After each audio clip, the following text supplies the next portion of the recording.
Why are men becoming more right-wing? That is a question that's being asked by a lot of people. You see it a lot on Instagram and TikTok. People asking the question, what has happened to men? What's wrong with men?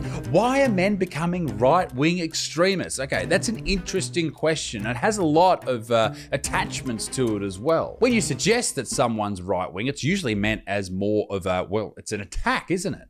A lot of people believe that right-wing people are actually quite horrible, quite mean, quite disastrous to humanity. In this video, I want to work out if it's true. Are men becoming more right-wing? What does that even mean? And is it something that we should jump on and fix?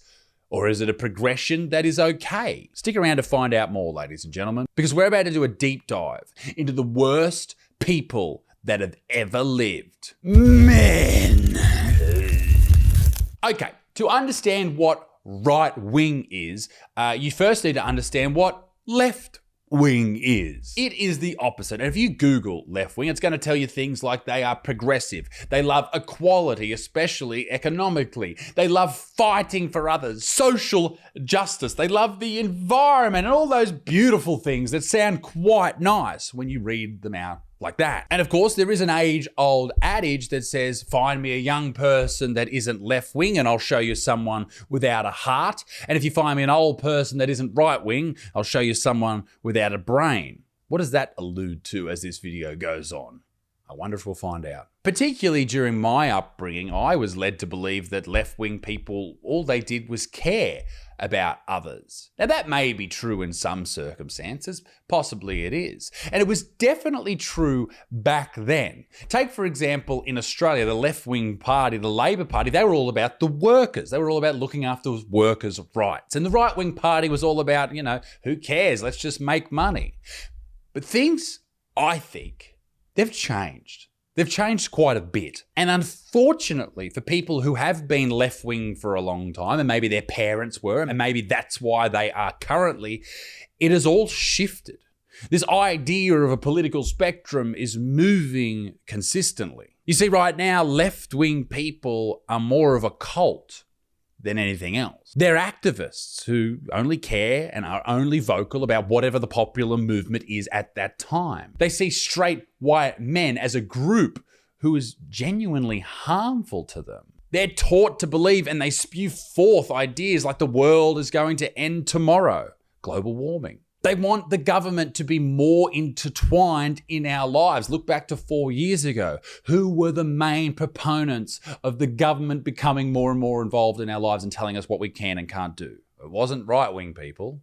It wasn't them at all. They want more handouts. They think that no one should be overly rich, and so on and so forth, with ideas that, may be quite nice in theory, but in practice, perhaps they don't work as well as you'd think. But worst of all, if you don't play by their rules, if you're not living by their doctrine, then you're not a part of their religion, and you're not a part of their cult, and you must be the enemy. That's a scary thing about people who self-identify as left-wing. If you're not exactly who they want you to be, then you're the enemy. You're the opposition. You're the devil.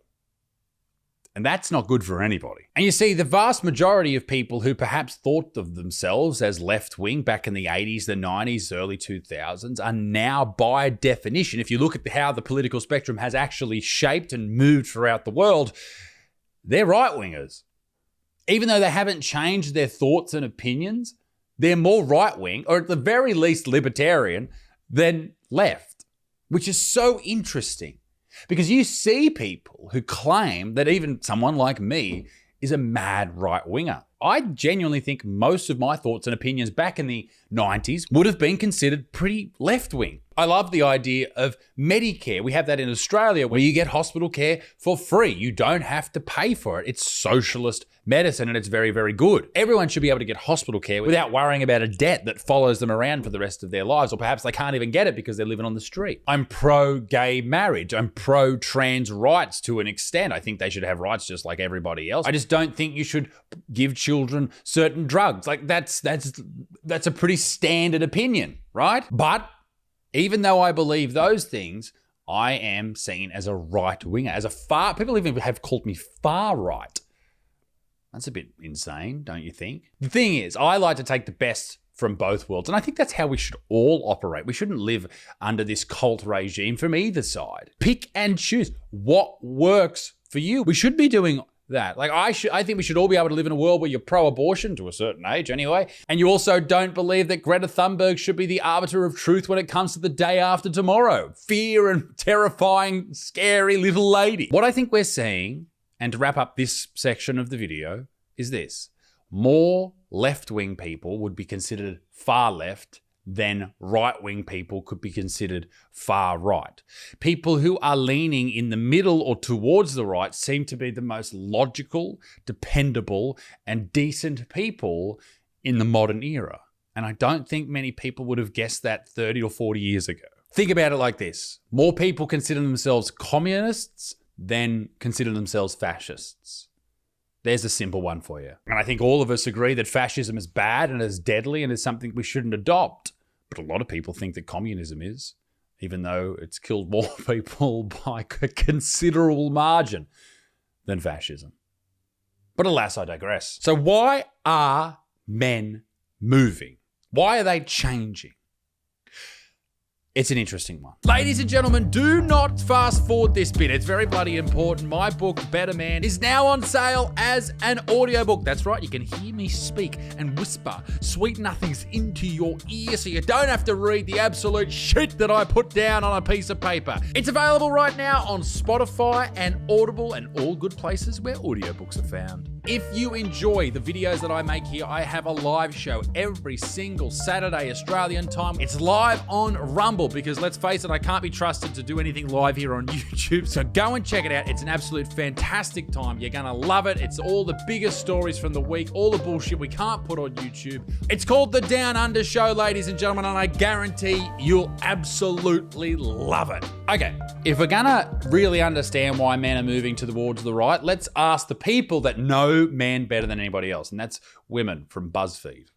I didn't even know BuzzFeed was a thing still, but let's have a look. Okay, this is an article, and they answered a very important question. They gave us some ideas of why Gen Z men are growing more conservative, according to their female peers. And honestly, some of these are spot on. Let's have a look. I'm a Gen Z teen who lives in a very small southern town, meaning I get to experience and see the young men who dedicate their lives towards Trump.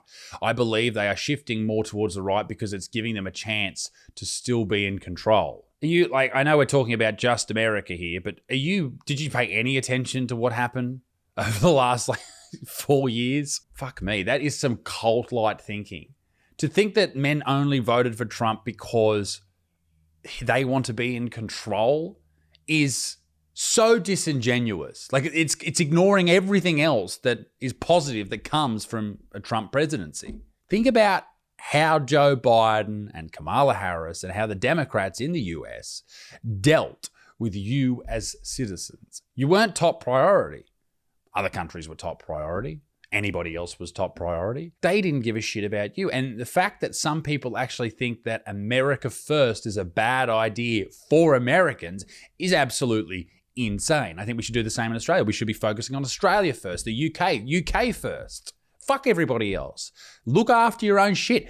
That's that whole Jordan Peterson thing, clean your room. You know when he released that book, 12 Rules for Life, and everyone made fun of him about cleaning his room? This is what they're talking about, all right? They're saying sort your own shit before you go out into the world and spend everyone's taxpayer dollars on shit that doesn't fucking matter. So many males are angry and want something to blame. Fox News has told conservatives that if they are not sex gods with $100 million in the bank and abs of steel, it's because of immigrants, welfare, feminism, liberals, etc.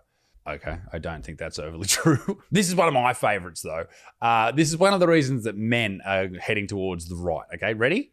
Humor is often taken too far. Dark humor is becoming a trend, especially amongst young men. And while even I find it funny time to time, there has to be a limit. Shut the fuck up. I think Trump makes guys feel powerful and sexually dominant by putting women back in their place in society. Okay. I don't know if that's true either. There was one I agreed with, though. And maybe this is why. Number 12, the 12th reason. From the outside view, straight white males get the worst deal in current society. Those guys can't win. They are told that they are 100% racist, misogynistic, and transphobic. They're told that they're a more unsafe option compared to a bear. There was a trend going around that would you rather be around a male or a bear in the woods? A lot of women chose the bear, which answers the question that women don't know much about bears. But anyway, I think that last one was pretty spot on. I think it was quite close to the mark. I know when I make these videos, people are always hammering me and saying, oh, you just think men are the victim. I don't think that at all. I just think we shouldn't be demonizing anyone, right? Particularly if they haven't done anything. Here's why I think men are moving more towards the right, or at the very least, the goalposts are moving, right? Young men are sick of being told that they are the problem, that they should be blamed for all the evil in the world. And on top of all of that, told that being masculine is a bad thing. Men are told that they shouldn't be going to the gym all the time. They shouldn't be thinking about that. They shouldn't be listening to these particular podcasts. They shouldn't be making types of jokes. They shouldn't be playing these types of sports. Don't do masculine shit. Don't do this. Don't do this. If you do this too much, you'll be considered this. All of these rules and regulations that are now set out in our society are all targeted at just dudes trying to work out the world. Dudes are the enemy from the very beginning. Even when you're a child and in your first years of school, you are taught that being a boy is bad. And girls are being taught that the boys are to be feared. And this has been going on for well over a decade now. This is an entire, probably more than just one generation, maybe 2 or 3 generations have grown up consistently with this messaging happening. And now these young men are becoming adults and they're thinking, hang on, I'm not the enemy at all. Why are people saying this? I don't feel welcome in this group. So then they go and find a group they do feel welcome in. And that group just so happens to be slightly right-wing. And that slightly right-wing group has these type of toxic mentalities. They want to be the best version of themselves. They want to work hard. They want to be better every single day. They want to laugh. They want to enjoy life. They want to go to violent sports. All of these things that are considered toxic masculinity, that's what dudes want to do. I don't know why that would be. Maybe it's because they just happen to be masculine. Just because our grandfathers or our fathers weren't good people or did things incorrectly in some circumstances doesn't mean that we have to be that. We can create our own version of masculinity where we take the great bits and fuck off the shit bits. And I think this is what we must get right. We have to absolutely nail this. For all the men that are born in the 90s, in the early 2000s, and even the late 80s, this is our task. We need to set the standard for the men that come after us. If we fuck up, we're going to have the finger pointed at us and told that everyone else was right and we are the bad people. And we can't afford to do that. We need to look after the men that are coming after us, our sons. That's who we need to look after now. Moving towards the right is a natural move. Men are being welcomed there. And to put it pretty succinctly, that's where all the fun seems to be. Because if you look at the other side, apparently all the ladies that have moved towards the left has left them feeling extremely lonely.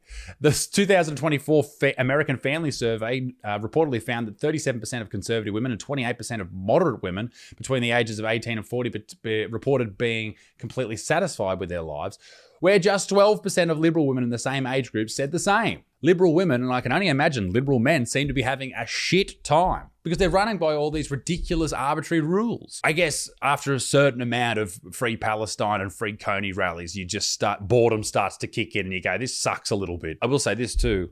I've noticed that left-leaning women hate women. All women. Not just left-leaning women. It seems like a very disastrous place to be. It seems to be, for ladies particularly, that's where all the high school bullies seem to end up, in their own little clique on the left. Ladies and gentlemen, let me know what you think about this video. I hope you enjoyed it. And please, go and check out isaacbutterfield.com, grab some tickets, check out the audiobook. Also, I'm live on Rumble on these times across the world. So go and check it out. It's a great stream. We've got about 100,000 views on the last couple of episodes. We go for about an hour and a bit. It's very, very exciting. Ladies and gentlemen, thank you very much. Be kind to yourself. Be a good motherfucker. Peace in the Middle East. If your dick stinks, toodaloo, au revoir.